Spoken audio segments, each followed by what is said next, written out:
Четврток, време е за Лига на конференции и Лига Европа. Значи имаме 3 надпревари во Лигата на Европа и 4 надпревари во Лига на конференции.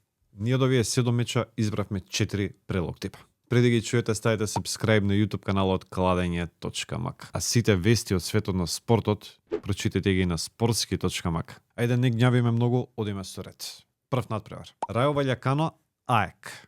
Прво полувреме X. Рајо Ваљакано е фаворит и би требало да тепа нови прв надпревар на домашен терен, ама АЕК е цврста екипа и очекувам еден крајно неизвесен надпревар. Фрајбург Селта. Гол-гол. Може овдека да одиграте гол-гол, 3+, гол-гол 3+, што било, очекувам да има голови. Мајнц Страсбург. Прво полувреме X. Уште еден извесен надпревар. Мајнц е фаворит според букмекерите, ама Страсбург сезонава покажа дека може да игра против секого. Очекувам цврст надпревар и прво полувреме X. Шахтор Донецк Азалкмар. Гол-гол 3+. Уште еден меч каде што очекуваме голеада. Двете екипи играат крајно ефикасно оваа сезона. Нема причина да не биде така и сега. Очекувам голови и на двете страни. Доволни се овие 4 прелог типови. Вашите предлози пишете ги во коментар. Дечки, се гледаме утре со ново видео. Ајде, чао!